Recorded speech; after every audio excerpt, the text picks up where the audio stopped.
Alrighty, everybody, welcome to Casual Sports Talk Podcast, Week 8 NFL Stocks Edition. And now we got a gentleman right over here who's still looking at the clock saying, when is Shador going to play as the quarterback? Here's Chris. Honestly, I'm right there with you, Stu, but I only have one thing. Well, I have multiple things to talk about, but I'm not here to talk about that. Dylan Gabriel, he's a rookie quarterback. He started 2 games. He's 1-1.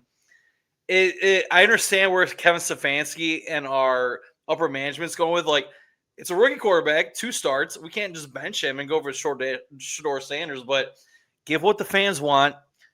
Give the Browns Nation Shador Sanders, because Browns and their nation is not doing well. Definitely not doing well indeed. And now we got a gentleman right over here. Even though he had a bye week, he had the greatest comedy set of seeing the Cowboys lose. Here's Douglas. Oh, Stuart, it truly was a glorious weekend. Michigan beat Michigan State. The Cowboys lost. What more could you ask for? This was the worst weekend ever.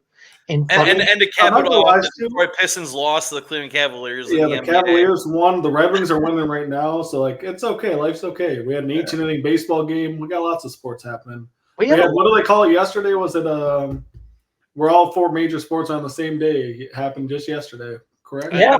I don't know what they call it exactly, but I know exactly what you're talking about. And Doug brought up a great statistic for all of our casual sports talkers out there.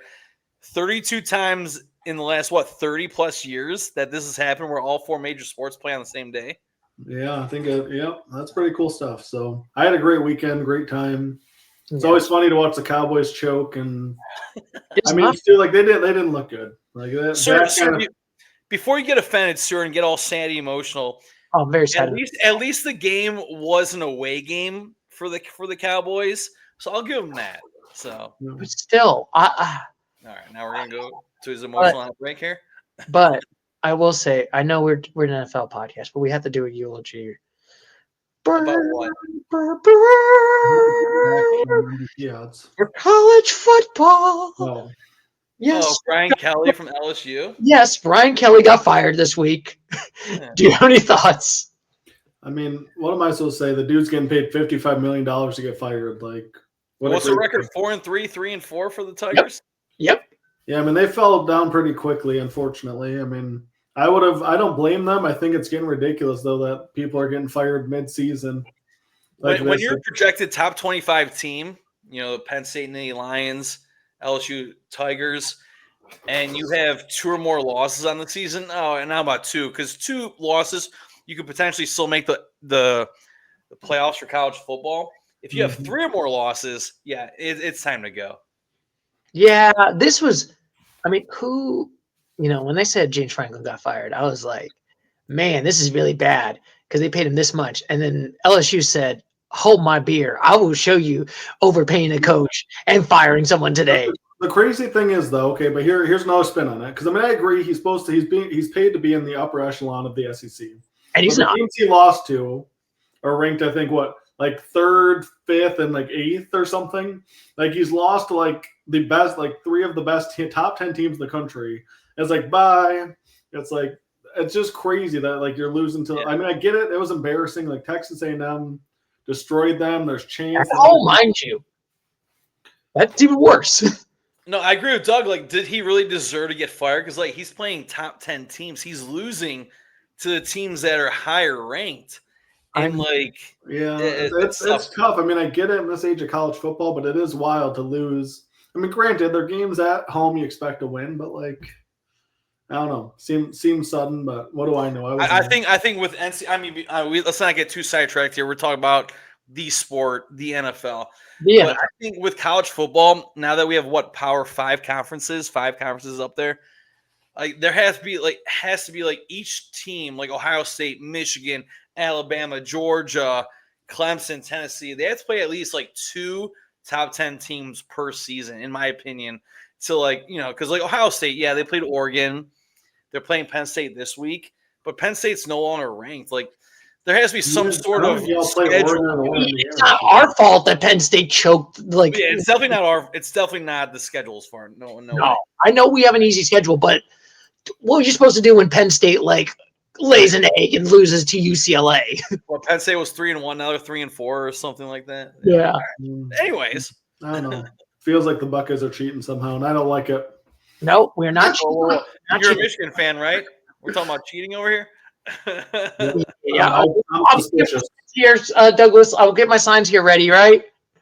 Get whatever you want ready. Still, we'll take them all the way to the national title. How dare you? You're not making no national. There's no natties for Michigan this year. Horns down. Here's the thing, okay? Doesn't matter, sir. You're from Texas. Where you get a 9-2 Michigan, Nope. maybe an undefeated Ohio State. Michigan wins that game. They're in the playoffs, still. They're in the playoff. 10-2 Michigan after beating Ohio State again. They're there again. It's not going to happen. It's happened 5 years in a row still. Yeah, sir. Come on. Sir, I'm a big Buckeyes fan. You know that. I went to Ohio State. It'd be a slap in the face if we lose to Michigan again. Well, it'd be a slap in hopefully Ryan Day's face when we get him the heck out of Columbus. Has a chance to be historic. There's a lot of good things going, but win the game first. Yeah, win the game. You keep guaranteeing us the game. Yeah, you keep guaranteeing the Cowboys Lombardis, and they fall on their face, and then you're like, "Oh, what a shock!" Yeah, so sir, please do not guarantee that Ohio State's going to win. Okay, we're not going to guarantee, but it's going to. We better win this. But anyway, gentlemen, we've got to go probably talk about the NFL's Week 8. What did you think about this week? Even though I've got to say, kind of a snoozer league. This has been a bad week of NFL football. Yeah, we went from an absolute banger to kind of a dud for sure. What was the most fun game? It was literally like the Sunday night game, and literally 1.5 good quarters, and that's it. So it's Sunday was National Tight End Day. A lot of tight ends showed up to celebrate National Tight End Day. There were a few tight ends that did not go and score a touchdown. Dude, the game of the week was the Jets-Bengals. Come on, everybody knew that. Yes. That was the only game that was decided by a single possession this entire week. That is so crazy. One game out of every single game decided by one possession. And it's a Tank Bowl game, mind you. This isn't even like a good game. This is the Tank Bowl. Yeah, it was a good game, though. Instead of reminiscing, should we just go dive in and start talking about the game? We can reminisce on these dumpster fires of a week. We got to start out with the Minnesota Vikings losing decisively 10-37. It was close in the first half. Ooh. Man. And then it went bad. Actually, it was not even. Yeah, the first quarter it was good, and then they never scored any points. My God! Last week I gave the Minnesota Vikings 4s. Yeah, we all gave them a 4 here, man. I mean, last they are 3-4. Honestly, this is an ugly. First of all, I got to say this. This is a reason why Carson Wentz has never been a starter. Who's the third string? I know, Doug. We got J.J. McCarthy in the house, being a U of M product. Is he going to be able to start this upcoming week, or who's the third stringer? Because since Mr. Carson Wentz is out. Yeah, it's not good. Let's see. Yeah. Yeah, I don't know, actually. So none of us really know. I think he is. They get to play the Lions this week, so I'll find out on Sunday. Yeah, so it's a home game for the Lions, so it should be. I think they did. Okay, according to the Minnesota, looks like that JJ might be coming back. Yeah, keyword might, but who's the third stringer? Just in case he's not back. Well, even if he comes back, I mean, the dude hasn't been staying healthy either. Anyway, so we all gave the Vikings a 4 last week. Now they're 3-4. Isn't Carson Wentz injured also? Yeah, Carson Wentz is. Yeah, with a shoulder injury, right? He has to have surgery, so that's not even good. Yeah. That's the question. Who's the third stringer? Yeah, who is our third stringer at this point? I can actually, I can look it up real quick. I can just. Yeah, so the Vikings are 3-4. So there is now the starter. Max Brown's their starter for the Vikings potentially if J.J. McCarthy's not in there. Yeah, Minnesota's in a cry. Oh, so I got to think about it. Last week I gave them 4s. I'll give them to the 3 right now, but they're looking kind of like a 2 right now. I'm not gonna lie. They're making me think. Yeah, and I agree with you, Stu. I mean, they're 3-4. I'm gonna go from a 4 to a 3 because, I mean, the standings are really starting to shape up here. Giants are 2-6. Saints are 1-7. Cardinals are 2-5. So there's a lot worse teams than the Vikings. But Vikings, they're 3-4. Could be 3-5 after this upcoming weeks. Yeah, numbers could change. Yeah.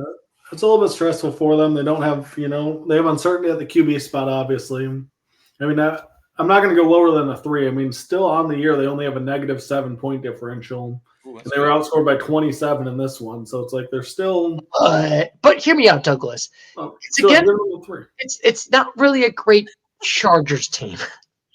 We're not talking about the Chargers. It's also a Chargers team that dominated the Chiefs still. It's still a Chargers team that has the pieces there. It was not like a domination game. It wasn't by 20. I mean, still they were in control the entire game and still won by, 10? Like, sorry, they weren't dominant. It was at least 7, if I remember correctly. 7 or 8. Stu, you're just a Chiefs lover, and that's fine. You can love the Chiefs, but right now we're on the Vikings. Okay, I'm giving them a 3. I gave them a 3 now for the 3rd time. Right down my 3. On to the Chargers. Here we go. On to the Chargers. Here we go, which they have. I think the Chargers, we gave them last week. What did we give them here? Yeah, so last week we gave the LA Chargers a communal station on a 7. Yeah. You want to go to a 7? Yeah, Oh wait. Sorry, that was weeks. That was 2 weeks ago. No, we all gave them 5s. Sorry, so we all gave them 5s. We gave them 5. You're right, sir. Yeah, I was looking at the wrong week here. Yeah, 5. I was like, And I texted the group saying, "Wow, I wish I would have picked the Chargers because apparently I wanted that Thursday night game to be more close." In the theoretical playoff, they would be playing against the Denver Broncos. I would love to see that matchup, man. Justin Herbert, Bo Nix. If that was a theoretical matchup and a true matchup, honestly, the way Bo Nix is playing, I would take the Broncos. So Chargers, they move up from a 5 to a 6. I like the way they're playing, man. And they have a great defense. Let's not forget that. I agree. I think that they went through a couple of bumpy weeks. I think they, are going to figure some things out. Harbaugh does. They're 5-3. They're right there in the mix of things for their conference or not conference division here. So nice 6. Yeah. They're going to be solid in the playoff convo all year. They might not be a threat with their recent injuries, but. Yeah, the only thing that I'm a little still worried about is how the injuries are doing. I mean, Chargers have kind of been hot and cold, like I said, this season, where it's they have a really, really good game, and then the injuries come, and then they look really, really, really bad. But then they look really, really good against Minnesota. So they're kind of like this hot and cold, middling team. Well, they'll look really, really, really good next week against the Tennessee Titans. I mean, they better be beating the Titans. They do not deserve to make – I will mark my words. If the Chargers lose to the Tennessee Titans and Cam Ward, stop them out of the playoffs. No postseason for the Chargers. But for right now, I think this is a 6 team. I feel like this is sort of the same Chargers as last year, minus maybe they're the overdogs and then they got killed by Houston in the postseason. I kind of feel like they're kind of in that Steelers range where it's I think the best they'll probably be is a 6 at the end of the season. Mark my words. I think this will be the highest. This will probably be my highest score I will give the Chargers for this season. What? We will mark your words, sir. Are you serious? All right. Yeah, we'll mark your words. Here we go. Week 8 recap. Dude, I'm not going any higher than a 3 on the Cowboys. The rest of the year, I don't care how they play, what they do, they're stuck. Man, the Chiefs week 2, they're terrible. I'm going to give them a 3. They won't go any higher. But I feel like, don't get me started when we get to start with the Steelers. But don't worry, we'll get to that when we talk about the Steelers. Yeah, one team at a time. One team at a time. And speaking of one disappointing team at a time, a close game, probably an embarrassing game. Oh my God, the Bengals bungled their loss to another failure, losing 39-38 by 1. So you guys know what we did for the Bengals? Last week we gave them a 5. The previous let me check. Yes, we actually did. But we gave them a 3. So from 2 weeks ago, we gave them a bumped up to that. That's how confident we were, right? So yeah, you're the only one that gave them 4s. Me and Douglas gave them 5s. Oh, so I did give them a 4 last week. Wow, that makes me feel great because, they played excellent. But I'm pretty sure I've mentioned this before on this podcast. The Bengals defense is not great. The Bengals will not win, not come close. I won't say that. Will not win the division with that defense. Bengals, I gave them a 4 last week. Maybe I'll keep them at I'll keep them at a 4. They didn't win. They lost, but I'll keep them at a 4 because I know where you guys are going at right now. Do you know how many times they had a double? Do you know how many times they had a 2-possession lead in this game? 5 separate times they had a 2-possession lead, and they still found a way to lose it. The Jets. Jetss. You lost Jets. They made a nice decision to go for 2 here late in the game, which is why they won by 1. I mean, they got to be a 4. They can't be any higher than the 4. I mean, you lost at home to a team that we're talking about maybe not winning a game all season. So, I mean, sorry, sir. Before you go, real quick, I was listening to the radio today on the way to work, and they said that since kickers still have a job, but I feel like the NFL is kind of like getting away from the kicking position. You know how the PAT point average have got brought back further in the last few years. That since the NFL is getting rid of the kicking position subtly, that now teams are starting to go for 2. And what did the Jets do? Like Doug said, they went for 2. It worked out for them, and they end up being the Bengals. So hats off to the Jets. Sorry to interrupt you. Go ahead. I just kind of feel like you're going to hate me for this. I don't think they deserve a 4. I think this team deserves a 3. Oh, I thought they were going down to a 2. Jets. You lost to the Jets. This team is atrocious. I don't think this team is like. How do you lose? You were such in the lead. You literally could have had a shot to make it farther in the postseason, but you lost. So looking at the AFC North, the Bengals have a chance. The Bengals are in second place. I mean, the Browns still have a chance of winning the AFC North. They won this game. They would be in the NFC North lead. AFC North. Well, yeah, the Bengals. If the Bengals would have won this game, they would not be in first, but they'd be just a game out. Well, I think they would be in the lead because they tied the Steelers, and they beat the Steelers, and they would have won this game. They'd be 4-4, and the Steelers are 4-3. Yeah, so I think it would have been. I think it would have been the Bengals would have been in the division lead, but no, it would have been a half game behind. Yeah, only half game, but yeah. They, like you were saying, sir, yeah, this was the Bengals' opportunity to jump in front and like start moving their way towards first place. I see what you're saying, sir. Yeah, it was about as deflating of a loss as you can have. But I mean, it's an interesting loss, but still, I'm just like disappointed on this. Dude, I got good news though. Browns and Lions fans rejoice alike that the Jets won a game. We can remain in. Can you believe it? So the 72 Dolphins do pop the champagne, but shouldn't the Browns and Lions fans be like popping that champagne because New York joining our party? Get out of here, New York. Yeah, you do not want them to go 0-17. This is our club. We're the team. We're the only losers here. You get out of here. You're like, no. So it is funny. For the last ungodful amount of weeks, I think since the preseason, for me, I've always given ones. Last week we all gave them ones. We did, yeah. So they are still 1-7. They are to be fair, they did lose to the bank. They did beat the Bengals by 1. I'll give them credit. Mm-hmm. But we'll start with you, Douglas. Where do you rank the Bengals? And I will say there's 3 teams that are 1-7 right now. Yeah, and I mean, oddly enough, I think they deserve to jump up a spot. Like I'm thinking that they're the best of the 1 winners. I'll go up to a nice little 2 for them. They can have some pride or something. I don't know. Yeah. I mean, Justin Fields finally did it. Let's go. Justin Fields finally looking like crazy to think is Justin Fields was basically finally get it. His the backup quarterback got hurt. The person that replaced him. So Justin Fields had to come back. Yeah. And they wanted to start Tyrod Taylor, who was a backup for Fields. He got injured. So we're like, oh well, we gotta go Justin Fields to start the game. So good for you. You know what I mean? It's like that. It's like the night. I was watching a great video about the 1993 season of the history lesson. Here you go. You guys ready? Texans. No, it's Houston Oilers, And this was when Warren Moon was like the best like quarterback. This was the year before the choke, but he was like a great quarterback. And they were like, and Bud Adams once said, if you have a bad game, we got a backup quarterback. We're going to take you back. You're out. And he had 2 bad games. But then the backup quarterback got hurt.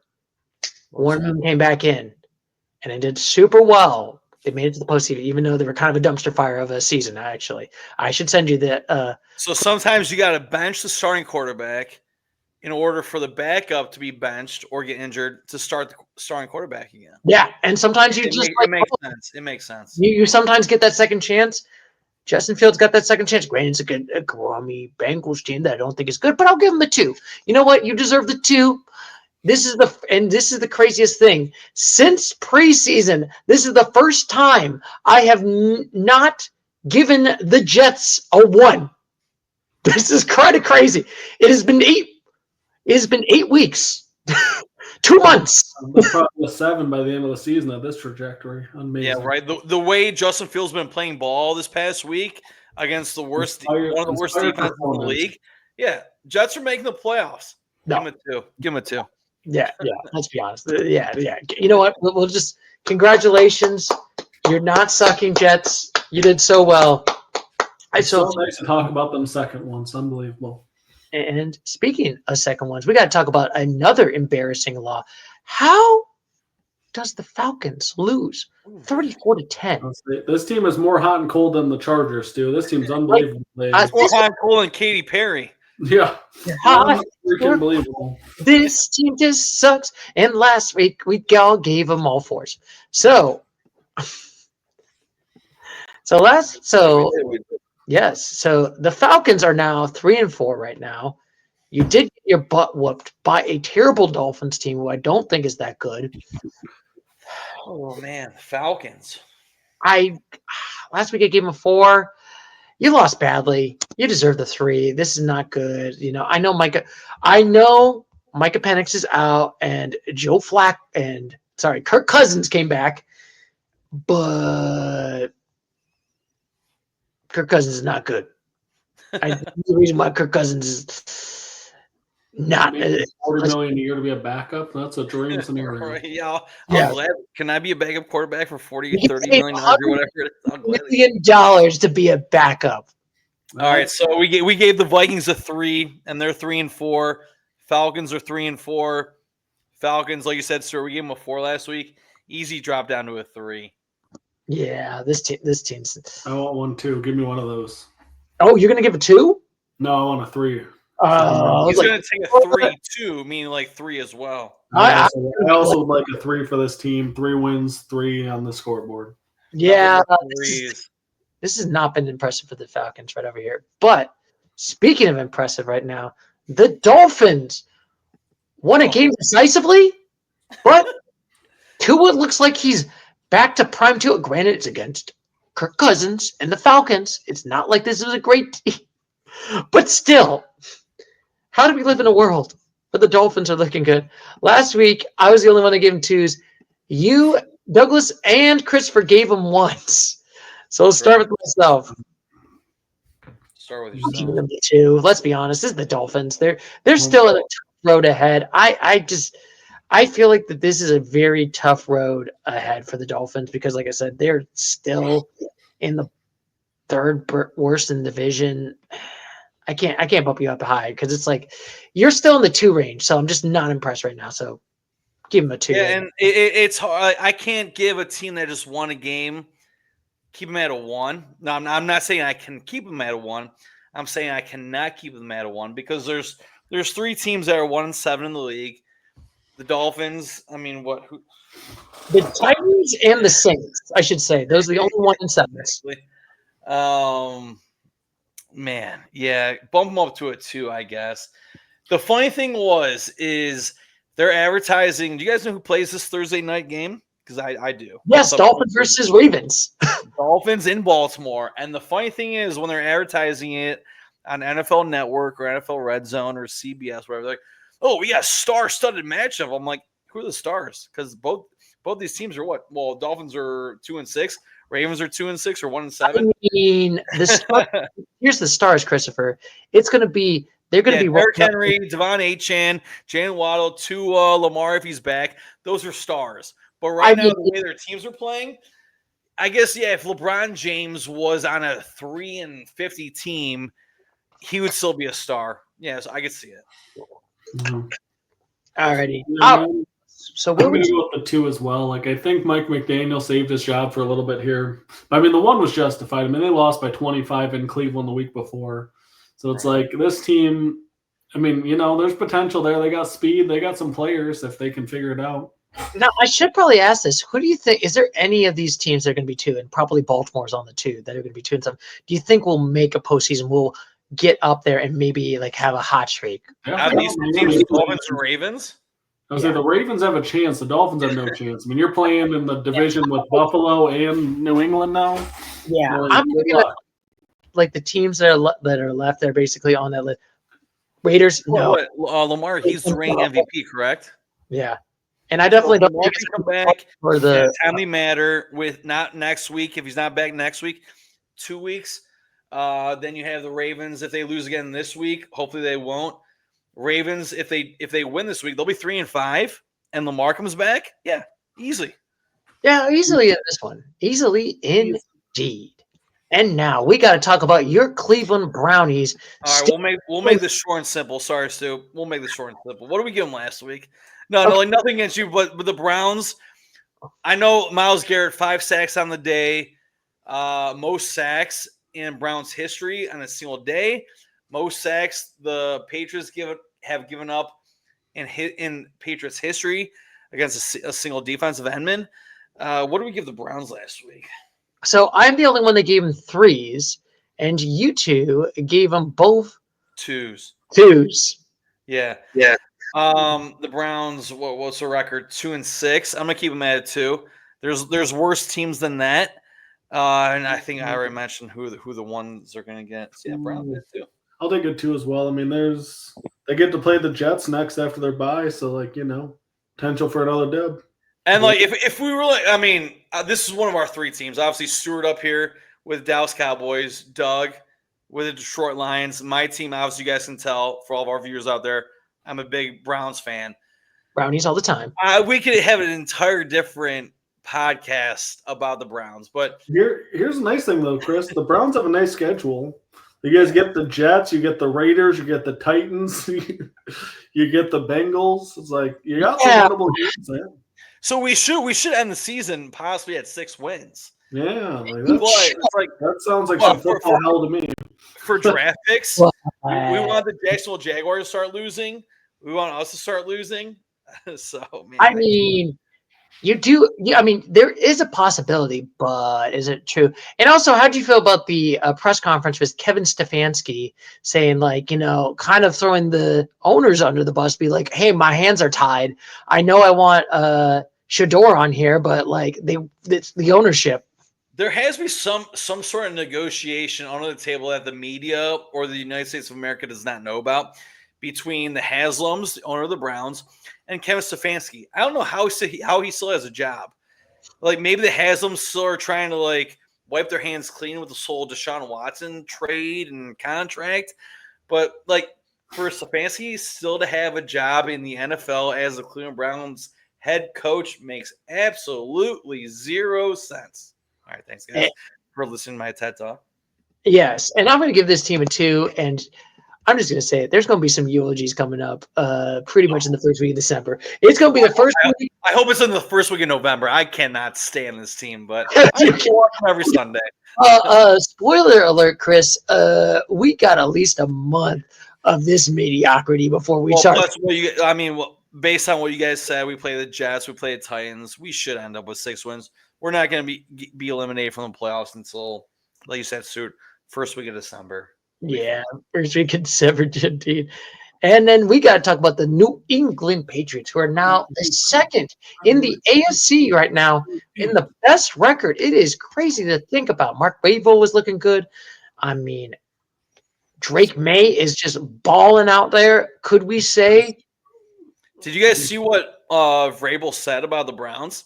Oh, what did he say? He pretty much said that if the Browns keep continuing to do what they do week in and week out, it should be a win for the Patriots. And that's exactly that's not verbatim quote, but that's pretty much what he said. And he took what he said in emotion. He got that 19-point victory. Excuse me. Yeah, I mean that's the thing. It's like hard when like you back it up. You're kind of then it gives so much more confidence. Like it's one of those things. Like Stu, if he's sitting here saying Ohio State's guaranteed to win and then they lose, it's embarrassing. But if they do it, you look like a baller. It's a big risk. It's like the same thing with Broadway Joe when he said, like, man, the Jets are going to beat the Colts, like the Baltimore Colts. And it's like everyone's like, this like a-hole is like picking out. Why is he like, it's the Jets. And then he beat the Colts and then he won the Super Bowl. And it's like, man, this guy's a genius. You know what I mean? So the only reason I didn't take the Patriots for our stock options this week is because we gave them a 7 last week. Yes. Are they really going to bump up? Do we really think the Patriots are that good? So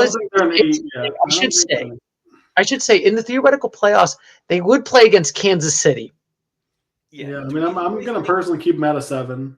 Like, I think that they are going to win a game, but I mean, it'll still be interesting to see if they're like truly back to like the elite status, or if this is like, you know, like maybe it's like a Denver Broncos last year where it's like they get their feet wet in the playoffs, but they're still a year or two away from, you know, it'll be fun. Like this is an exciting team. I'm so happy for New England. Like they deserve it. Okay. They absolutely deserve more Super Bowls. Yes. Yeah, yes. They haven't won enough in the last 3 decades. I'm going to say this. My nephews live in a tough world. They're 3 and 2 years old. They have not seen a world where Tom Brady or the New England Patriots have won Lombardis in their lifetime. Sure, are your nephews Bengals fans? So they have Joe Burrow. So that's all right. Well, not actively currently, but yes. No, they're like, go Flacco, go Gaga, go Flacco. No, they're not saying go Flacco. They probably have no idea who Flacco even is right now. I got Flacco fever. Go Gaga. Heck of a sentence, baby Stu's niece and Fly around and find out. Yeah, sucker chase. Okay. Anyway, you might hate me to say this. I don't think they could beat the Chiefs. I think the Chiefs. We're not going to hate you because that's what Doug and I said pretty much.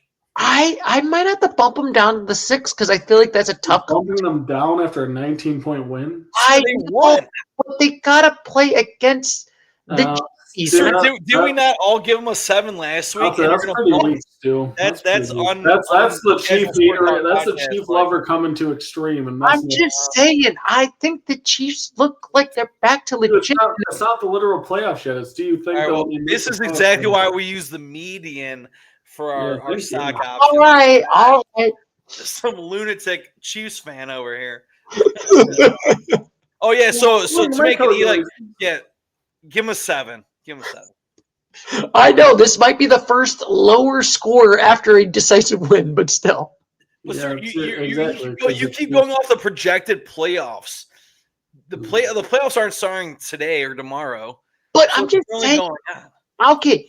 It's about how they're currently playing, and they're playing like a team that would win a playoff game. Sure, if the Colts lose next week, I don't know. I think the Colts are playing. The Colts are playing in Pittsburgh next week. If the Colts lose, they'll be 7-2. If the Patriots win next week, they'll be 7-2. So then, the Patriots might be in the 1 spot. They might be in the 1 spot, and I'll give them the 7. I'll be honest with you, but I think for right now, I don't think this team could beat the Chiefs. So that's not the question. So you're solely going off the fact that theoretically they'll be playing the Chiefs. Yes. To lower a team.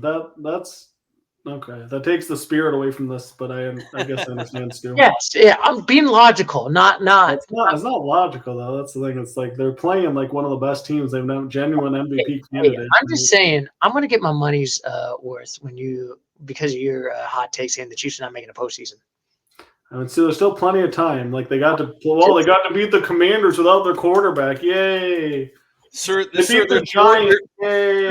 teams that have better record than the Chiefs. I'm just saying. Patriots, Broncos, Bills, all better record. They beat the 2-6. The only legitimate win that they have is against the Lions when they were flagged for 0 penalties somehow during the entire game. Yay! Can we just best team on the planet? Can we rename this podcast the Chiefs Lovers? podcast? I'm a chief lover. You're a chief lover. I mean, sir, you're a chief lover. I do not like the Chiefs. I would rather another Patriots dynasty. Hey, Yeah, exactly. I always say we have this. a Drake May dynasty, just like Tom Brady, so Stuart can stop talking about Patrick Mahomes. It's like the Swifties say it. I don't know about you, but I see a Super Bowl soon. Yeah, this isn't that. I mean, I'm not going to disprove that statement, Stuart, or the rhythm there. All right, who's next? We got the New York Giants losing this game to the Philadelphia Eagles, 20-38. We got to probably talk about a couple things that happened in this game. Probably one thing, right? Yeah. We know Cam Scadaboo got hurt. I think there's some people that felt like they should have been a penalty for that. And there was a controversy in this week. Did you hear about it where when Jalen Hurts fumbled the ball, the other guy got the ball. It looks like he was going to go for the touchdown, but they stopped the play because of forward progress. That happens a lot. Yeah, and they were trying to do a tush push. So I was trying to do a tush push. He fumbles the ball, and it looks like he probably did fumble the ball. And the Giants did get the ball back, and they probably would have gotten a touchdown from that one. All right, so it's based on. So I was watching NFL Red Zone all day because I didn't want to watch the Browns game because I knew I was going to lose. But based on your description, sir, it seems like that's a clean fumble. Yeah, but they call the play was dead. They said, that happens every week where they call forward progress. I mean, I don't know about giant controversy. You lost by 18 points.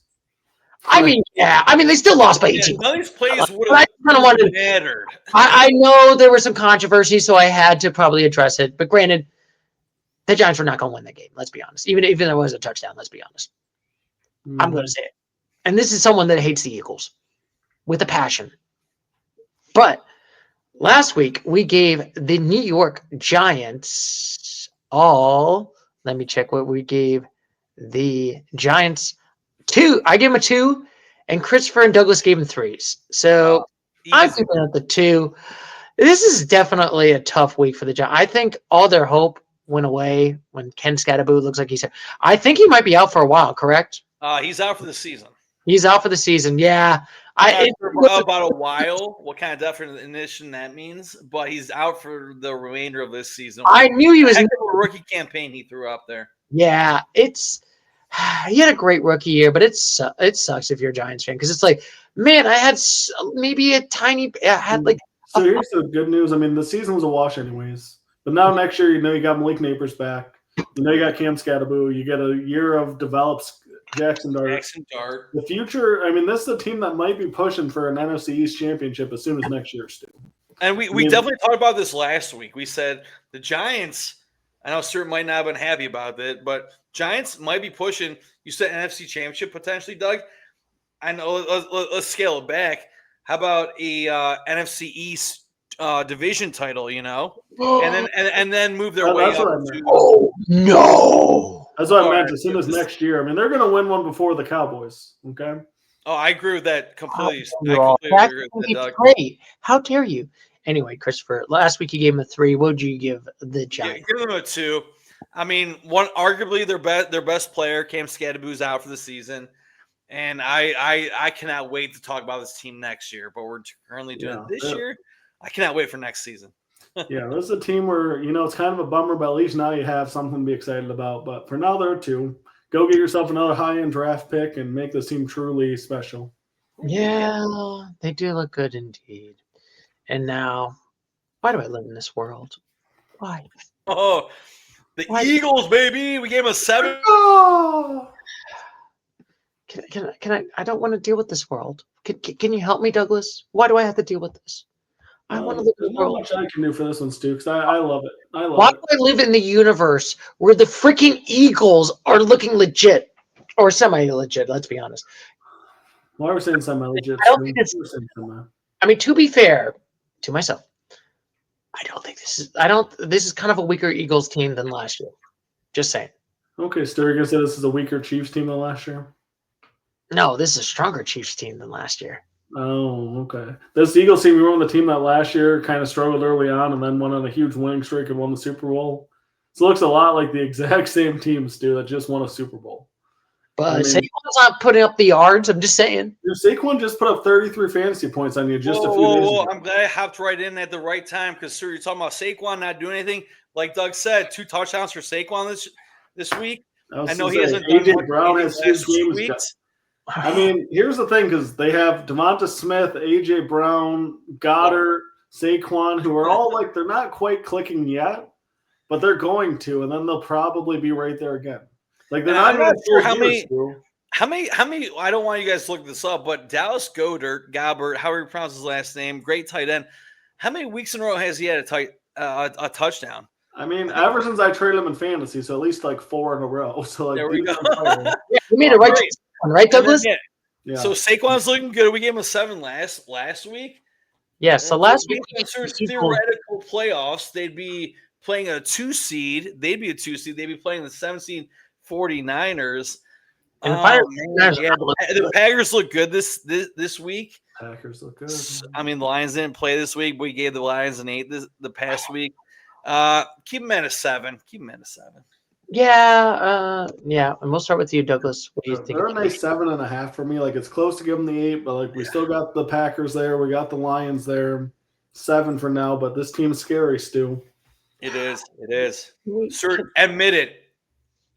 Okay. I was like, Stu's finding every way to twist this. Oh, they only won by 18 to a team that took us to overtime. Man, my gosh. But when the last time there's been back-to-back Super Bowl.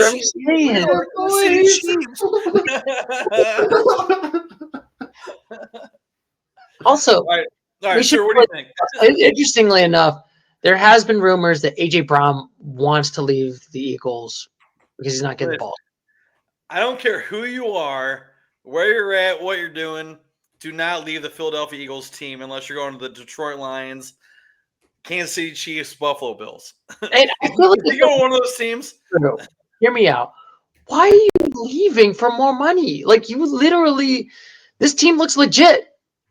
Well, I mean, it's more for. All right, so sir, would you leave for more money or would you stay for more money? Because what you just asked, sir, Myles Garrett, this guy's getting paid $40 million per year on average.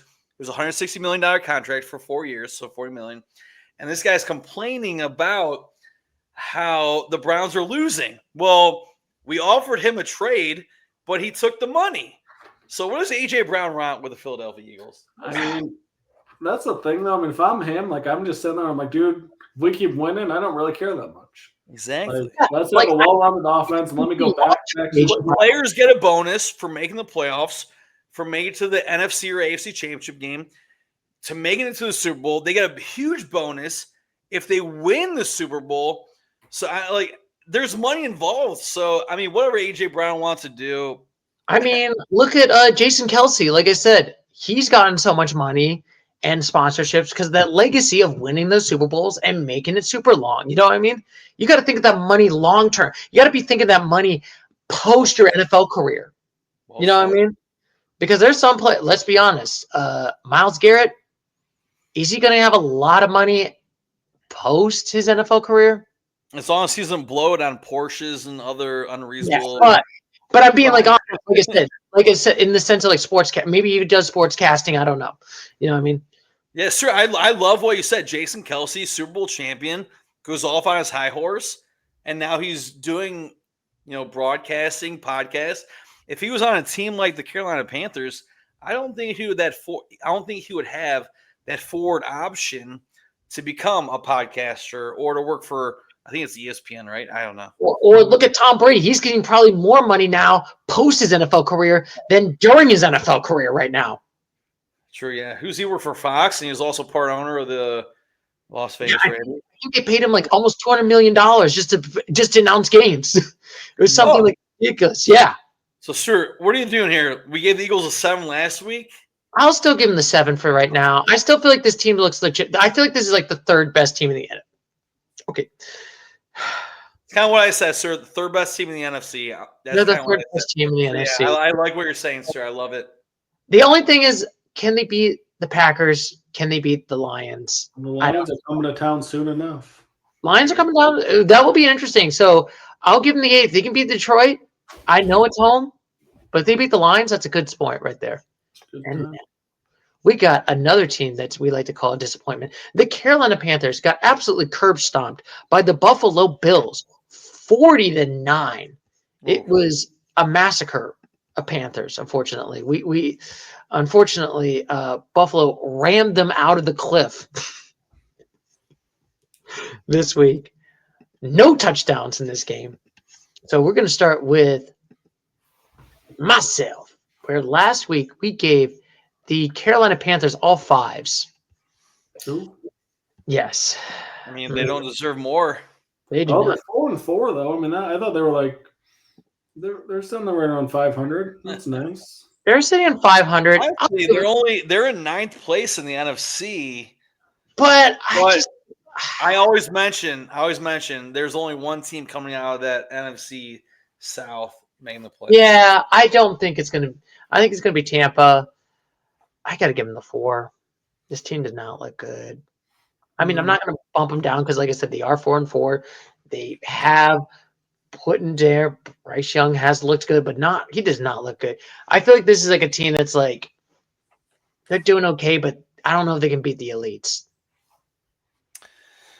Yeah, man, they lost by 31 points. Obviously, the Bills, top contender in the AFC or the entire league. We gave them the Panthers a 5 last week. They have Rico Dowdle. Amazing. Man, but they lost by 31. Typical Panthers. But, yeah, I give them a 4. Give them a 4. Quick and easy. Yeah, I agree with that. I mean, you guys nailed it. Like, they can beat the bad teams. They can't beat the good teams yet. So there's maybe potential here. Hopefully they can get over this football hell hump. Yeah, I mean, they are getting better. I will give them credit. The Panthers, I feel like Bryce Young in the 3 years, he went from god freaking awful to, okay, there might be some potential to now a mid-team. I mean, that's at least improvement. The charts are at least going up. Like, we literally gave them a 1 when we started doing these podcasts. And last year we gave them a 3. And this year we're giving them into the 4. So, hey. I don't want to elongate the podcast too much, but, man, the first 2 weeks of this season, I'm very confident we're talking about Bryce Young being the man. Panthers were going off. Bryce Young was looking good. But, hey, colors are showing up right now, and they're not looking like a playoff team. They do not look like a playoff team, indeed. And now we got to talk about the Buffalo Bills, where Josh Allen feels like this is back to Buffalo, baby. You know, curb stopping this team really badly. And away, mind you, this was an away game, not a home game. I mean, it's still on the East Coast, Buffalo, Carolina. But still, it's an away game. Bills a 7 last week. Yeah, so in the theoretical playoffs right now, they would be playing against the Steelers. Ooh. I like that game for them. Theoretical playoffs. Man, the Bills are 5-2. They're 1 win away from being potentially the first seed in the AFC. Man, we gave them a 7 last week. Yes. Who do we give in the AFC an 8 to? Any team? We gave the Colts an 8. Colts was an 8. Wow, yeah, the Colts an 8. Rams, that's in the NFC. Yeah, the Lions we gave an 8, but like I said, these Bills are looking top notch. Mm-hmm. Yeah, give the Bills an 8 for me, for sure, from a 7 to an 8. Bills Chiefs this weekend, gentlemen. What a banger. That will be a decision factor. I love you brought that up, Doug. Heck yeah. I mean, I'm going to say it a 7 until we see how they handle the Chiefies. Because, I mean, that loss in New England is still concerning. Like, they haven't been – they're definitely one of the best 2 or 3, but I want to see them kick into high gear. And, like, if they can handle business versus the Chiefies, then we're feeling a little bit – we're feeling confident. But Hey, Doug, sorry to interrupt you, Stuart. Doug, let's not go too high on the Chiefs because, remember, Stuart loves the Chiefs. But if the Chiefs go into Buffalo, like I'm seeing that the Chiefs are turning the corner, and if they can go into Buffalo and win, just like the Patriots, who Stu apparently doesn't think can beat the Chiefs. Okay, sorry. We'll see how it goes. But I honestly do feel like Buffalo is. But even with that loss, they lost to the Patriots, who are like really good. There hasn't been like a clunker loss this season. Dang clunkers! Like I'm trying to think, like who was their clunker like. For like the Bills right now, they did lose to the Patriots, but like it was at least close. And then they lost to Oh, they lost to the Patriots and the Falcons. Oh, the Falcons. Ooh. Yeah, that was okay. That was a clunker loss. Back-to-back weeks. Ooh. Yeah, that was a clunker loss. But I think I'll still give them a 7 for right now. I think they can beat the Steelers. I think the Steelers are kind of collapsing right now. I think Buffalo. Now, the good question is, can they win the division or are they going the wild card? I mean, that's a good question that we didn't think we'd have. Oh, that's right. The Patriots. Woo-hoo! Literally never thought. Who would have thought by week 8 where we were having the discussion is the Buffalo Bills going to get the division? Honestly, as a Browns fan, I came into this season, Patriots are on the schedule. Oh, that's a win. But yeah, the Patriots are looking hot, so you never know. Yeah, I think both. Who's going to take the AFC East, guys? Bills, Patriots. Yeah. Wow. I will at least say this: he's at least playing. Josh Allen's playing a lot better than Lamar. Just saying. Well, because Lamar's not playing. Well, that's true, and also he was too. But still. But speaking of, also look at another team that played against the Baltimore Ravens, but got their butts whooped. 16-30, the Chicago Bears lost this game right there. And Douglas, you're going to go first. Last week, we gave the Chicago Bears all 5s. Mm-hmm. Well, so here's my thing, too. It's like as I watched some of this game and just as it was going, you just kind of had a feeling. Because Chicago kept settling for field goals. And you're like, that's – even without Lamar, like the first 2 drives were nice drives. We had a 13-play, 64-yard drive that just ended in 3. Then we have an 11-play, 61-yard drive. Once again, that ends in 3. If you finish one of those 2 drives, you're up 10-0 at a minimum. But instead, you're only up 6-0, and then all of a sudden Derrick Henry gets going, and then, just kind of snowballs from there. Because it's a game that they should have been in. And honestly, they were in it. They were in the fourth quarter. They were only down 3 points. Defense doesn't come up clutch. It's a disappointing loss. It's one that honestly they had a lot of potential to win. Obviously the Ravens are reeling. I'm gonna go with a 4 for the Bears. Ooh, the Bears. Yeah, Bears. Hear me out, Douglas. I think I'm gonna still keep them at the 5 for right now. What? Because they're still in the hunt of the playoffs. They're still the only 4-4 team. Granted, everyone else is have some bye weeks. And they're still the only team that's not in the playoffs that still has a winning record in the NFC. They're the only team that's left. They can still bounce back. Do I think this team is going to make the playoffs? No, maybe we'll see how. No way. We'll see how if San Francisco implodes. Maybe the Bears might sneak in, but for right now, I'm going to put them at the 5 for right now because I feel like they're still in the hunt for right now. Even though, granted, this game it looked awful, but maybe the Ravens might be coming back, or it could be the opposite. The Bears actually look really bad on this one. So yeah, Doug gave him a 4, Sir, you gave him a 5. We gave him a 5 last week. You lost by 14 points. The Ravens, who were struggling. You gave the Ravens their second win on the season when they were 1-5 coming into the week. I'm not going to give them a 5. I know the NFC North is tough. Give them a 4. Oh, the 4 for the Bears. 4s. Look at that. The 4s for the average for the Bears. And now we got the Baltimore Ravens right here. Just doing really well. Finally winning a game. Finally feeling like this is the. Did you say doing really well? I mean, I know Tyler Huntley. I like your confidence, but man, no wonder the Cowboys are not going to make this. Well, man, the Patriots won by 19, drop them down. The Ravens finally won a game after 5 straight weeks of terrible L's. They're doing great. They're going to the Super Bowl, baby. We're casual. We're not this casual. Don't say they're doing great. Okay, they finally had one great game. Okay. I said they had one great game with Tyler Huntley. Sure. Which is crazy because I'm still trying to think. When is Lamar going to be back? I think he should be back soon. I think they said he's probably going to play Thursday. All right, we'll see. It's a star-studded Thursday night matchup. Yeah, Dolphins. exactly. We need the stars. I mean, they did win by 14. I'll give them credit. Last week, the Ravens were at a 2 right now based on our stock options. They're still in 2-5. They're still kind of in this but But are they better than the Bengals? No. I think I have to give them the 2 for right now. Because like the more I'm thinking about it, it's like you still have to. It's still a long way to go. Could the Ravens make the postseason? Yes, but it's still a long way to go right now. I just feel like it's still a tough way. It's a tough, long road. They have to be, in my opinion, at least 90% good in these games for the rest of these NFL, and that's a tough pill to swallow. You know what I mean?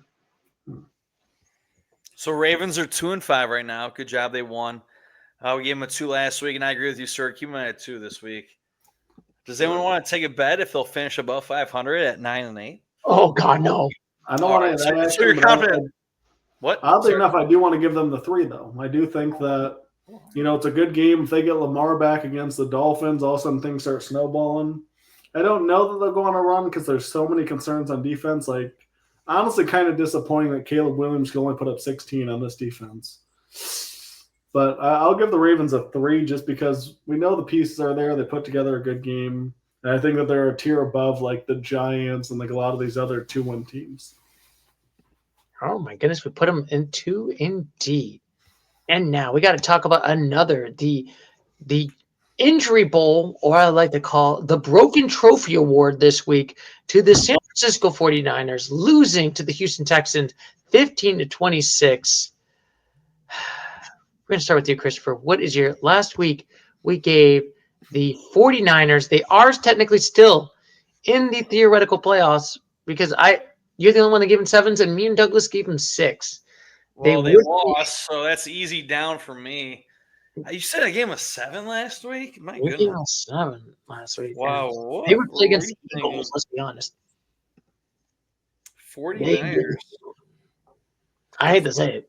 Wow. Holy moly. Let's see. What's their record now? They're pulling up 5-3. 5-3. They're in the wild card right now. Oh, wow. But that's a tough division, the NFC West. So we gave them a 6 last week. They lost by 14? No, they lost by 11 to the Texans. Give them a 6. All right. Based on this division, I'm going to give them a 5. This NFC West division is tough, and it's a team they're playing well, even without Brock Purdy, who should be back this week. CMC didn't do much of anything against the Texans. You're not helping me on my fantasy. I'm just saying.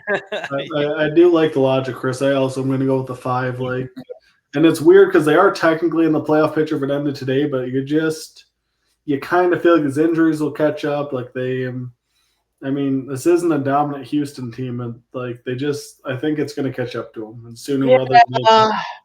I hate to say it, feels like the Lions, but none of that upside of they at least got Jared Goff, they at least got some weapons. It's like you get the injuries and then you're losing with the injuries. You know what I mean? It's not really giving me confidence. I mean, I'll still keep them at the 6 because they are technically still in that postseason. Their schedule plays out pretty nice, though. I'm not going to lie. They get the Giants, they get at the Cardinals, the Panthers, the Browns, the Titans. It's not bad. It's definitely a team where they could make a run, but I don't like it.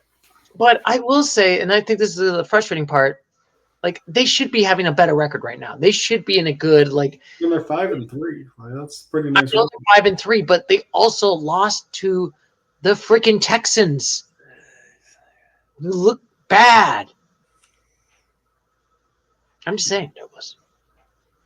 Yeah. So actually, I saw tonight on ESPN that C.J. Stroud this past 3 weeks has been throwing over 100 quarterback ratings. So not that matters because we're talking about teams, not individual accolades, but yeah. But we can do our segment right here where last week we gave the Texans all 3s. Yeah. So I will give them credit. I think the Texans are definitely bumping up. I will give them credit. They finally won a game. They're in that hunt for that wild card spot right now. They are 3-4. I'm going to go bump them up to the 4. I don't think I can give them up to the 5 because it's it was against the 49ers that are kind of injured all hell right now. But Well, The thing is, Stu, too, they have a plus 50 point differential. Their losses are by 5 points to Los Angeles, a single point to the Buccaneers, and then like a touchdown to the Jaguars and a touchdown to the Seahawks. It's like the losses, while they are losses, they're all against teams with winning records by a single possession. And their wins are by 26, 33, and 11. So it's like when they click. Based on what Doug's saying, man, these Texans are hanging in there with tough teams. And another thing they have to do this upcoming week, they play in Denver against it's a home game against the Broncos. So if they can hang in there tightly, I like what the Texans are doing. Yeah, from a 3 to a 4. Mm-hmm. I love those stats. Yeah, I agree with that too. I mean, I think they're a solid 4. And like, granted, I mean, it would have been nice if they had beaten the Buccaneers, for instance, instead of letting Baker drive me to last second field goal. We're feeling a lot different about this team, but they're still not quite there. I mean, I'll give them credit. They are definitely bumping up 4, and it's not like that one. Remember a couple years ago, Douglas, when it was the Chargers, and it was like, and they were just like, I think there was like 9 or 10 games in a row where they just lost by like less than 5. Those are frustrating. That was brutal. I think the end of the day we both gave them 2s because it was just like the loss after loss after loss. It's like you're losing close, but it's like the record doesn't show. You know what I mean? Mm-hmm. So I always say it depends on how much you are losing by close. It depends on how many times you're also losing by close. If it's like the Chargers level where it's just like 10 losses in a row, yeah, I'm not going to bump you. You know, you're still getting that too. You know what I mean? A loss is still a loss. But it does make me feel a little bit optimistic because it's like, you know what? Maybe the Texans could bump into that chance and maybe make that push for the wild card right now. But we'll see how it goes right there. And now we got to talk about the opposite of pushing for the wild card, pushing for the toilet bowl, because the Saints did not march in, had the worst home game of this season right now, losing to the Buccaneers 23-3. I think there's a QB change this next week. They're starting Tyler Shaw over Spencer Rattler, so it's things are looking very one-ish here in New Orleans, Stu. So I'll make mine short and sweet. Anytime you have a quarterback change midseason, I mean, you're obviously in the tank bowl. You have 1 win. You're one of the 2 worst teams in the league to me, so I'm going 1. Yeah, last week I believe we gave them all 2. Yeah, actually, I could look it up. No, we definitely gave them 1s, dude. The Saints are. Oh yeah, you're the only one that gave them 1s, and me and Chris gave them 1. Me and Douglas gave them 2s. So I'm bumping them down to 2. They get back to that 2. They get back to that 1. Come on. This team looks atrocious. They had an atrocious game. When you're switching out quarterbacks at this point, give me the 1. I'm just saying it. And it's not for injuries. And it's, you know, you're benching this person. Yeah, real quick, Saints from a 2 to 1. I agree. I know Tyler Shuck is a huge listener to our podcast. And so yeah, Doug, you mispronounced his last name. It's not Show or Shuck. It's Shuck. I know it's spelled SHOUGH. Shuck. Shuck, pronounced Shuck, because I only know that. Like I said, huge listener to our podcast, but also I drafted him in my dynasty league, and I had to know how to pronounce his last name. So yeah, Shuck. So if they lose a game, for everyone. so I should joke, Chris. If they lose a game, should it be like, oh shucks? Heck yes, sir. Heck yes. Yeah. Look at that. I'm a poet, and you didn't even know it right there. That's right. But now we got to talk about a winning Buccaneers team, who they looking good. They're back on top after last week's loss. After last week's loss, last week we both gave. We all gave him a 6 last week. Douglas is the only one that kept him at the 7. Ooh. Right now in the. They play the Rams theoretically if the playoffs start today. Oh, that'd be a 3 seed against the Rams. Ooh, what a game! If that means anything, that means everything. Okay, so I'll start with the. Christopher, you go first. What do you think about? Man, I mean, if we're going off hypothetical playoff matchups, I don't think they would beat the Rams. But man, the Buccaneers are back at it. They want to. I mean, it's the Saints. It's the Saints. The Buccaneers should win their division. I mean, what? They're 6-2. Could they win a first round matchup against the Rams? I'll keep him at a 6 for Stuart's excitement about a hypothetical playoff situation. I mean, I'm going to keep him at a 7. Unfortunately for them, their 2 losses are to the Eagles and the Lions, which kind of is going to make it really hard for them to get the 1 seed. But I wouldn't want to see Tampa in the playoffs. Yeah, I honestly am going to give them the 7 also. I do feel like, you know what? To be fair, like I said, that's their only 2 losses are basically 2 good teams right now, the Lions and the Eagles. And it hurts my soul right now. I'm just saying. Just saying those words. Why do I have to live in this world? But I think Tampa's still looking good. They look dominant. Granted, it's against a crummy Saints team that looks really bad, and they benched their quarterback. Just saying. But I definitely do feel like there's still optimism. I do love that Baker swag. You know, hey, I always say it. I love when it was like either Baker winning out of swag or when Richard Sherman got like hyped up and got like yellow reporter being like, yeah, one of the other team was making fun of me and boom, I beat him. I'm like, I like that swag. I like that winning team swag when it's like, oh, you're talking smack, boom, I smack it back. All right, well said, Stu. I mean, I don't like the Johnny Manziel kind of a douche where it's like, wouldn't you if he was winning? Right. Wouldn't you if he was winning? When you're winning, that's fine. But when you're losing, the NFL Stuart, he was a douche. He was beating Alabama and prime Saban Bama time. So I would be a little bit. Texas A&M, come on. Yeah, I'm just saying. When he was doing the Money Manziel back in the day, it was like there's a bunch of defensive that just said, wanted to sack him and be like, welcome to the NFL. Yeah, I mean, the NFL, he didn't take the NFL seriously enough, but. Yeah, he partied too much instead of trying to party when you win a Super Bowl. Yeah, I mean, he made his money. Yeah, and that's why he went to the CFL, Canadian Football League, and I'm not sure if he's even playing professional football right now to make money. No, he's doing a nightcap with Shannon Sharp now. So yeah, making money, but it's not through football. He's not going to make it football, indeed, in this one. And now we got. All right, sir, you're going first on this, right? Yes. This is an awful game. This was the worst game I've ever seen.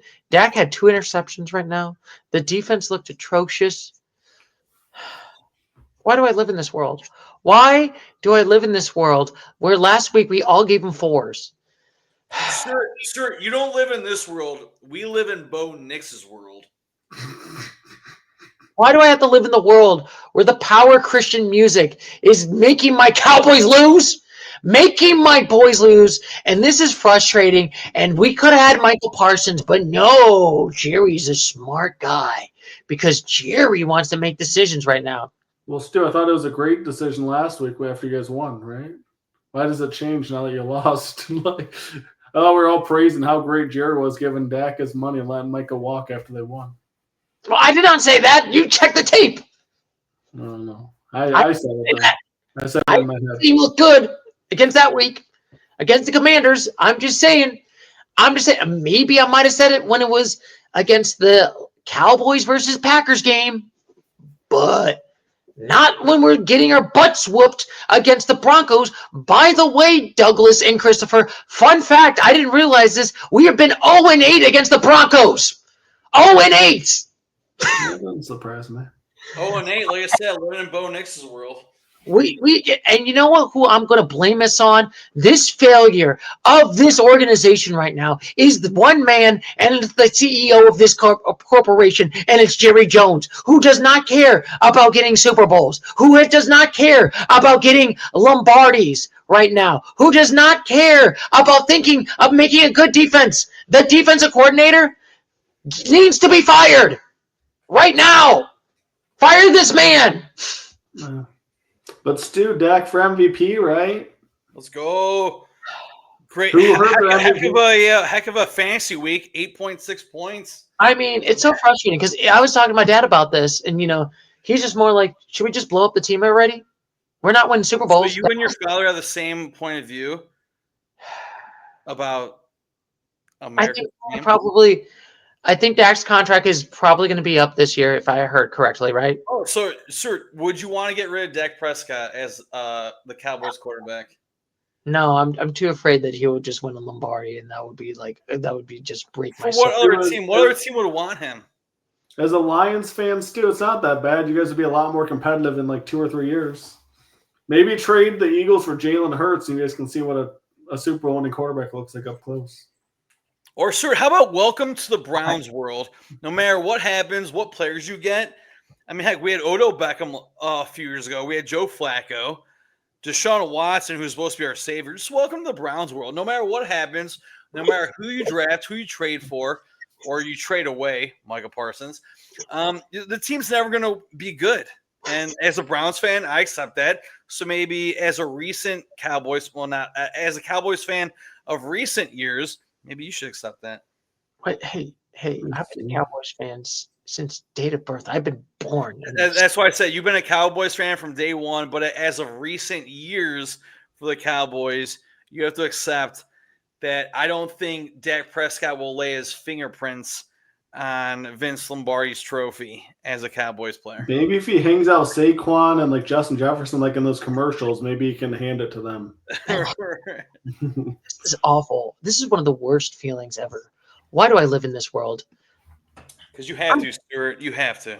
I gotta give him the 3. This has been.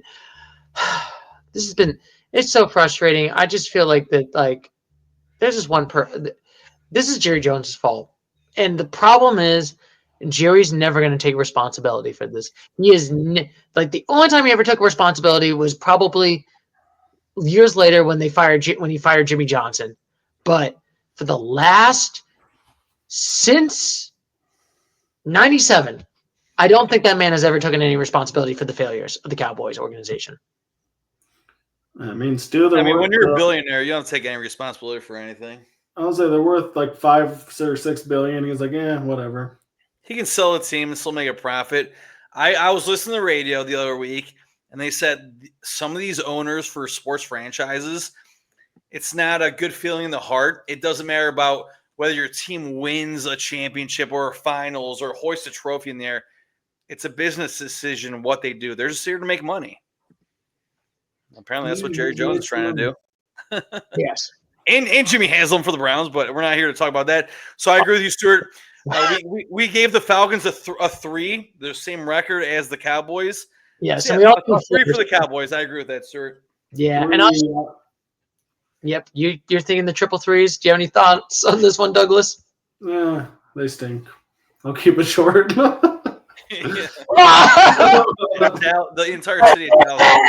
I've had my fun this year, Stu. We all know what they are. Smells of stinky Cowboys in that city of Dallas. Stinky Cowboys. This is awful. This is the worst. This is the worst Cowboys season since last year. I love to watch your reactions, sir. I hope we get 1,000 more viewers because of your reaction. 365 days. 65 days. I just want. Can I live in a world where the Cowboys can make like the division, make it to the NFC Championship? No, sorry, sir. Stu, the Toronto Maple Leafs fans have been asking for another Stanley Cup since like the 1960s. Okay, so buckle up. It's going to be about another 30 years. No, I don't want to be. I don't want to be an elderly man. That is a good question. When I'm 80 in the nursing home, will the Cowboys win a Super Bowl? Oof, God. That might get your heart rate up too. You're in the nursing home in the 80s. Will the Browns, Lions, or Cowboys, will they all win a Super Bowl? Well, we talked about this on last year's podcast, and we said, I think we all agreed that the first team of our favorite teams, Lions, Cowboys, Browns, it's going to be Lions will win the Super Bowl first of those 3. Well, who would be second? I mean, I honestly, Cowboys. It's not the Browns. For sure. I don't know, man. I think the Cowboys do need to blow it up. Or I think the Browns, Shedeur Sanders, going to win it. So the Browns have the defense. We just need the offense. You guys should just call an alliance and let's just create the Cleveland Cowboys. You guys can be one super team. The Lake Erie Brown Lions. Yeah, let's just make the super team right now and just be like, boom.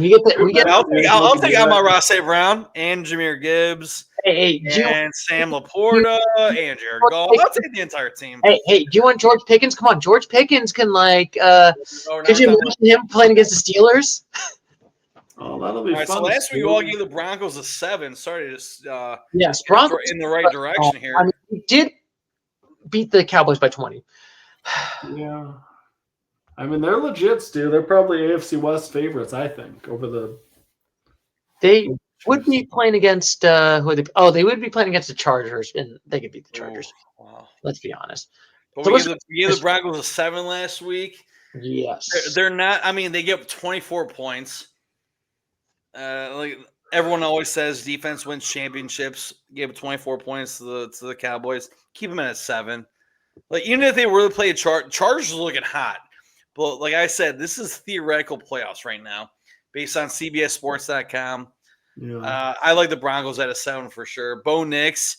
Yeah. If the NFL did like the NBA does, like a sophomore rookie challenge, that'd be awesome. Bo Nix is having a heck of a year. So yeah, 7. Yeah. I mean, I like what they're doing a lot. They have a good defense. They got a really nice thing going. I like a 7 too. Yeah, I'm going to give them a good 7. I think they could beat the Chargers. I think they're definitely probably the second, maybe even the best team in that division. I mean, it's going to be them and the Chiefs. It's going to be an interesting. I honestly want to see who's going to win that game between the Broncos and Chiefs right now. That will be an interesting. Chargers are still a wild card, though. I mean, they have the tiebreaker. They're right there tied with the Chiefs too. So we got a really fun division if the Colts. But I think, mark my words, I think when the Chiefs play against the Chargers, I think the Chiefs can beat the Chargers. We'll see, Stu. Thankfully for the Chiefs, the game in Brazil counted as a home game for the Chargers. So yes, so we'll see how this next game. And speaking of another disappointing teams, they're just absolute failures. The Tennessee Titans are absolutely another embarrassment, losing 14-38 to the Colts. All right, real quick, we all gave them a 1 last week. What do we do? Are we agreeing with the 1? I mean, they got blown out. I don't want to talk about this team. Ooh, yeah, 1. Well, I will always say it. I guess we'll do a quick nos. We'll just do a quick recap. Are they going to be the first ones, the eulogy, or is it going to be the Saints? Who's going to get the first eulogy? It'll be close. I don't know. Yes. Who's getting that eulogy first? They both say. No, actually, I'm going Titans. I think the Titans will get the eulogy first. Because the AFC is so difficult, where the NFC, I think the Saints still have a chance in their division for some weird reason. Yeah. Titans will get that nixer out of there. Yeah. Oh, that's going to be a fun one right over here. And then we got to talk about the Colties, where we all gave them 8s. They all were dominating.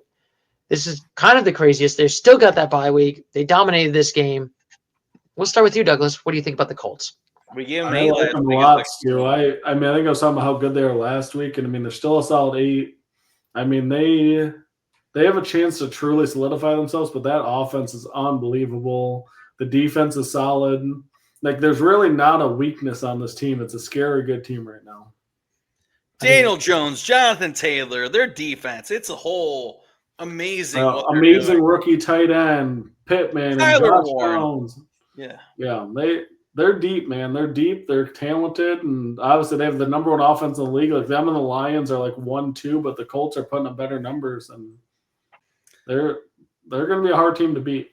I would love to see the Colts blue versus the Lions blue in that. That would be interesting, Super. I think I'm going to give them that 8. They still look legit.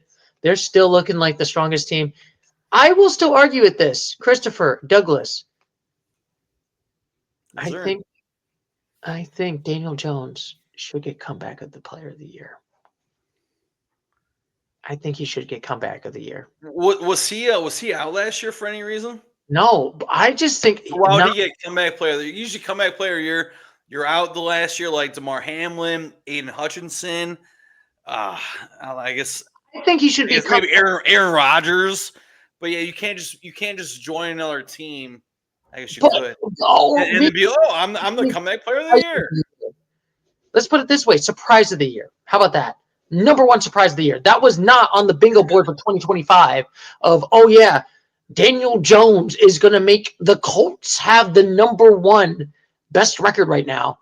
Honestly, I agree with you, sir. If there's a surprise player of the year, Daniel Jones this year. And I like that. Can you imagine if the NFL did that? Because, like, oh, man, Baker Mayfield going from the Browns to the Rams and the Carolina Panthers, and now a surprise, over the last 3 years with the Buccaneers. But I like what you're saying, sir. Daniel Jones.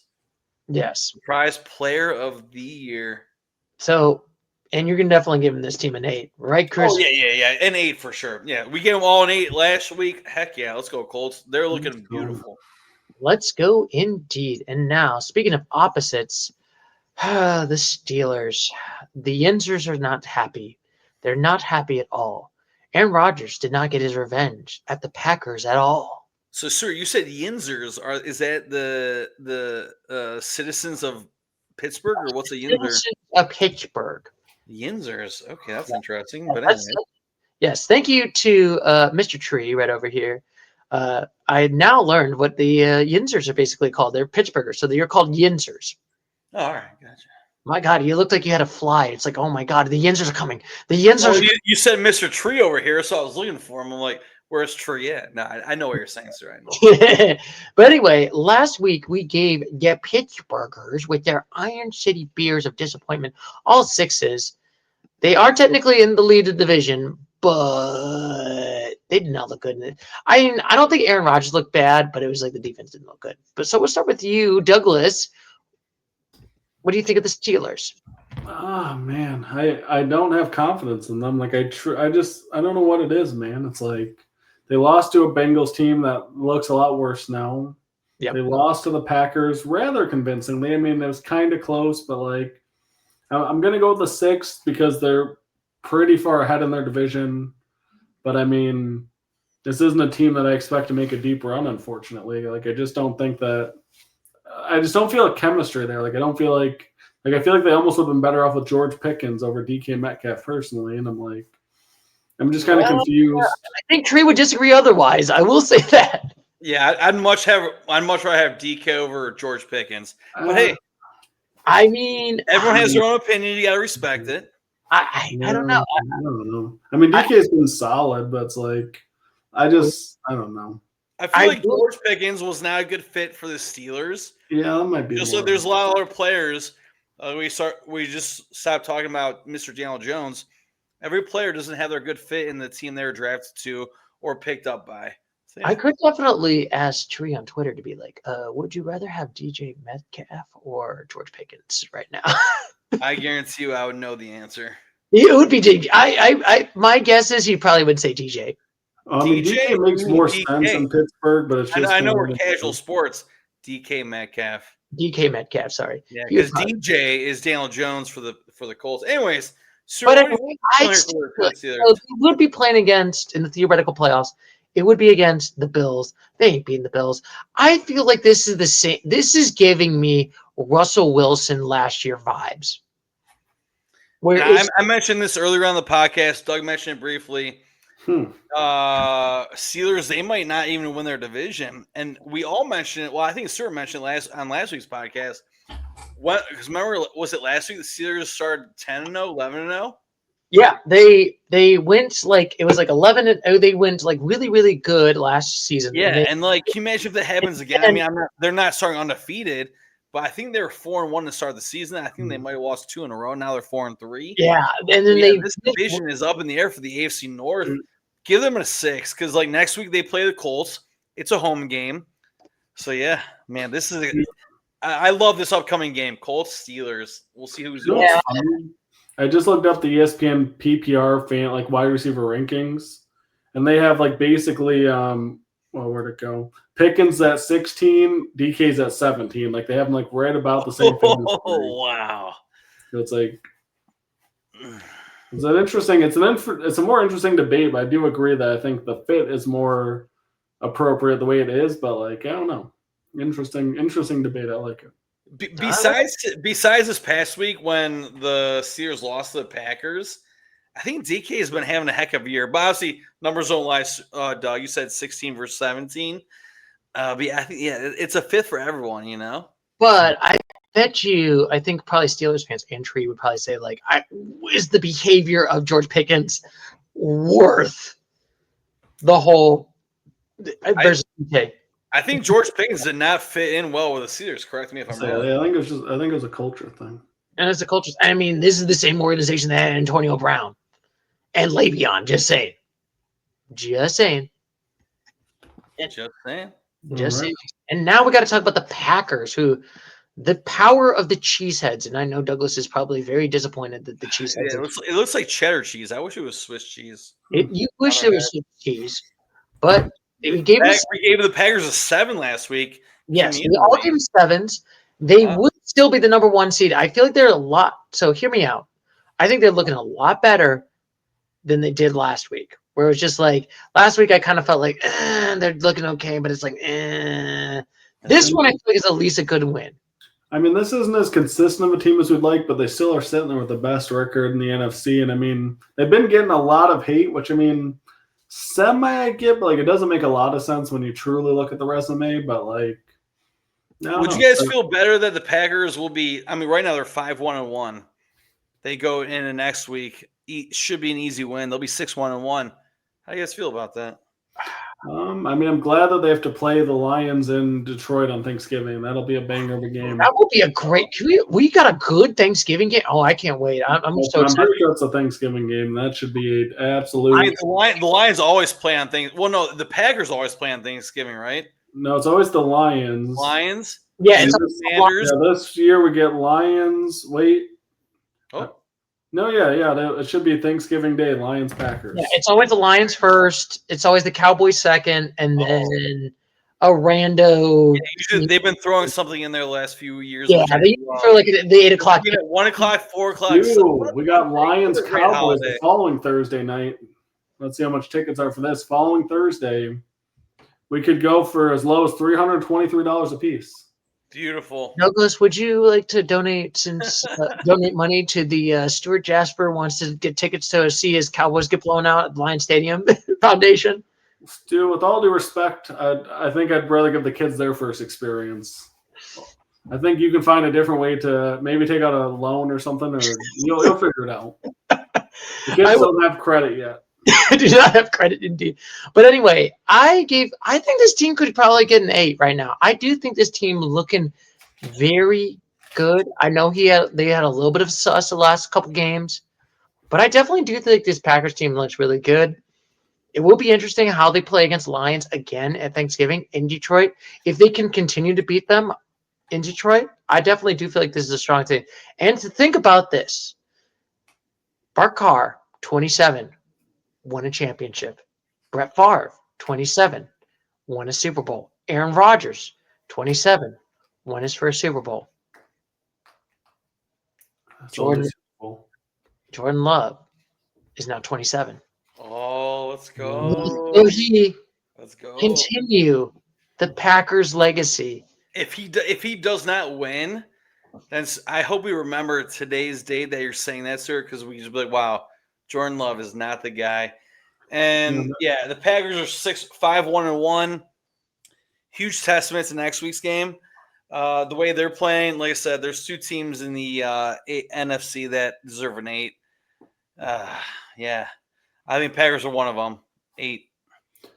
Yeah, I do too. And we have a lot of great games. Like we got Lions at Eagles here coming up. We got Packers at Lions.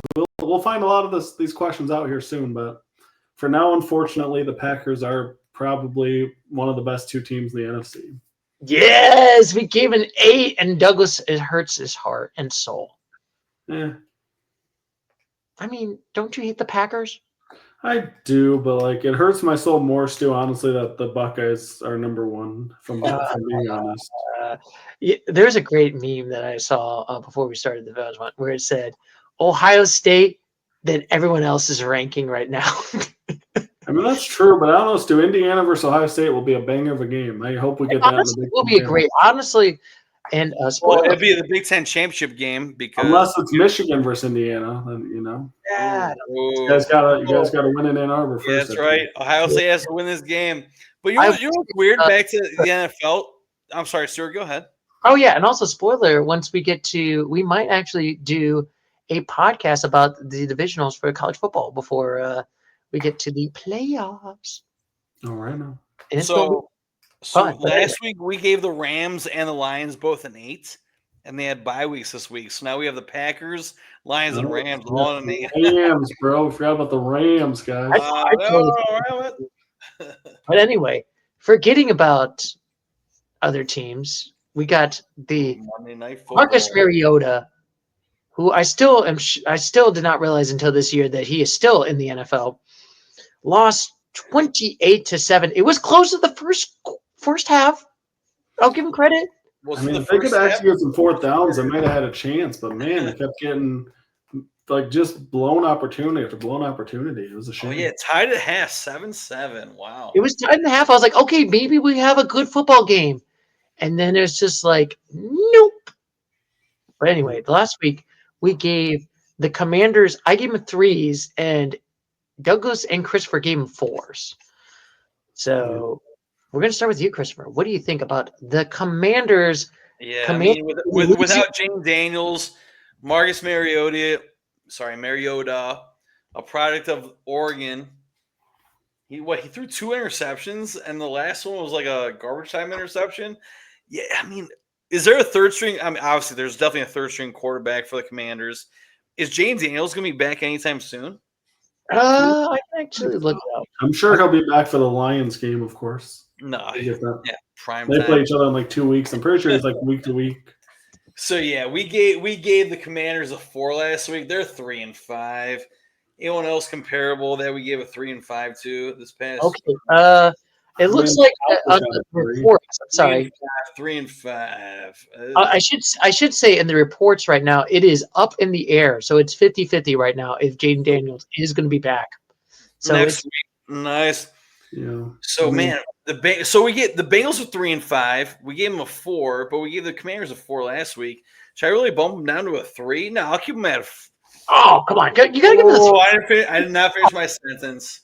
Yeah, I mean, the Chiefs. Oh, maybe I should write on Stuart's train of thought, where the Chiefs are just this ultimate team and they won at home comparably. Yes.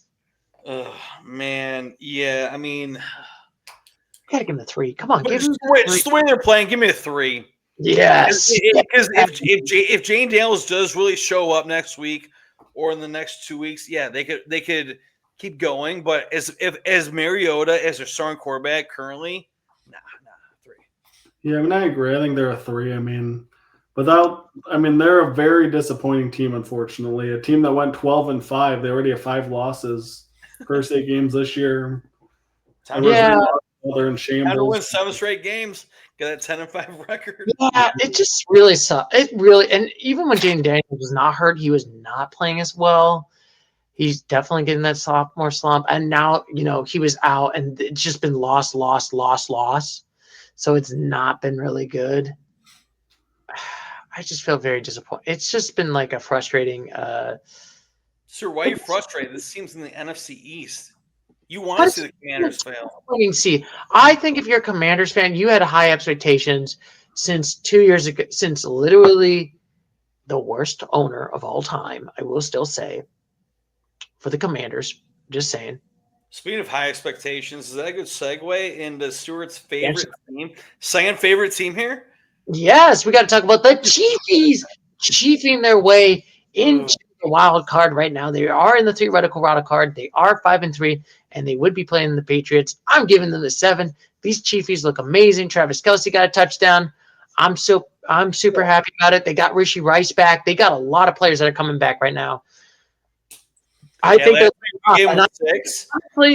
Stuart seems like, I mean, we all know Stuart loves the Chiefs. I honestly will say it. Do not underestimate the Chiefs when they're going to make the they could make a. Really didn't do as they stomped them last year. How dare you?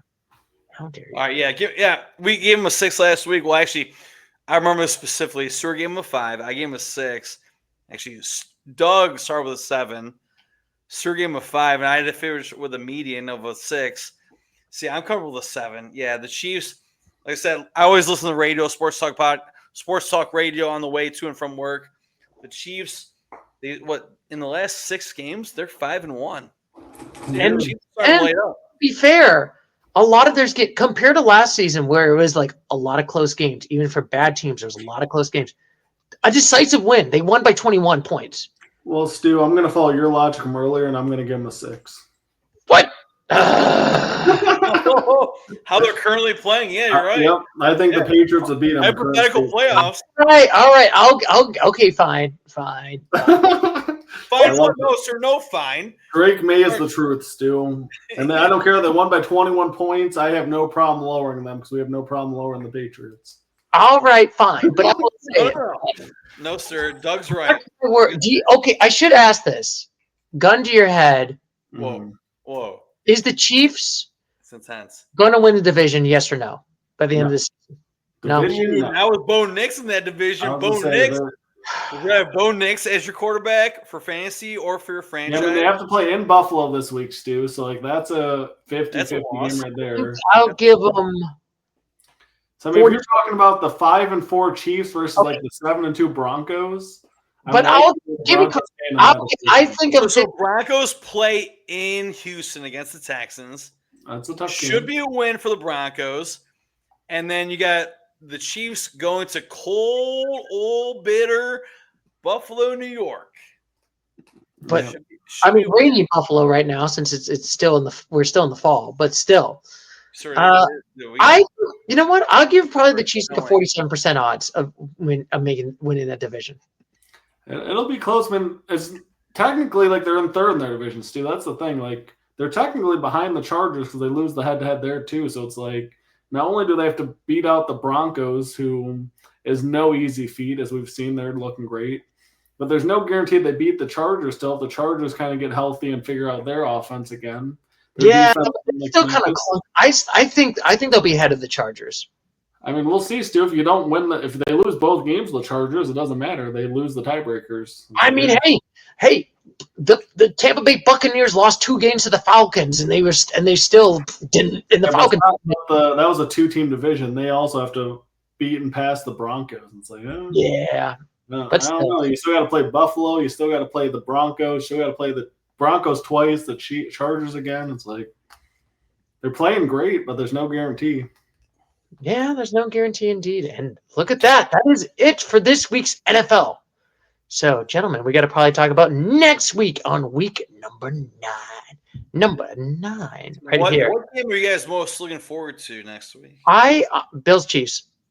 Yeah, for sure. So the words are right out of my mouth. I agree with you guys. I honestly think that's the most interesting game right there.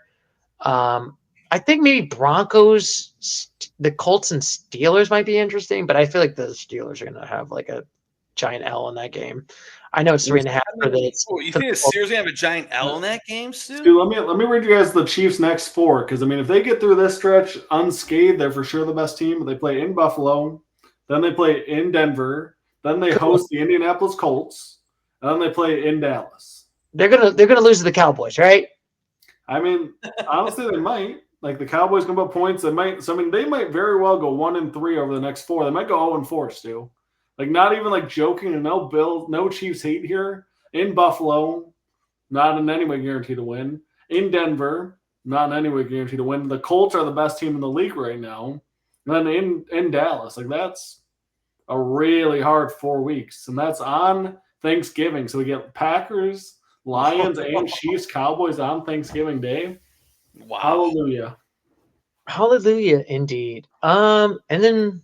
Oh, you know what? Panthers Packers might be an interesting. No. Won't be. Sorry. That's the only. Is that game in Green Bay? I mean, there's a lot of clunkers this week. I'm sorry. Cardinals. I thought you were being serious. I didn't realize you were joking. I'm there's no way. Panthers Packers in freezing Green Bay outside. Hey, I'm sorry. There's a lot of clunkers this week. Yeah, there's only 2 games, 1 o'clock time-wise, and then 1 game 4 o'clock time-wise. I'm not interested in the Sunday night game, Commanders Seahawks. Ugh. Yeah, and no one's going to watch that Monday night game. If Jaden Daniels is back, that'd be a fun. If Jaden Daniels is back, that's a really fun Sunday night game. But without Jaden Daniels, it's a clunker. But Jaden Daniels, all of a sudden you have Sam Darnold. You got them sitting there on top of their division. Fun game, big game if you got a healthy Jaden. Yeah, it's a healthy Jaden indeed. And now, gentlemen, do you have any final thoughts on this week's NFL? Oh, thank goodness the Browns are not playing this week. Let's go. Yes, and thank goodness you don't get to be embarrassed at being a Browns fan. Just saying. That's right. That's right. So, like I said, I think the Cowboys lost by more than the Browns this week, if I'm not mistaken, right? Yeah, Browns lost by 19. Cowboys lost by 20. Doubled up. Terrible week. Okay, my boys had a terrible week. It's awful. I'm going to rage sleep after this podcast. I hope you enjoy that sleep, Stu. Anyway, that is it for this week's. Next week, we're going to talk about the other. We're going to talk about Week 9 NFL, and as always, we're going to still do our stock options. And as always, gentlemen, I'm going to catch you later, Mr. Gator. So as always, take care. Bye-bye.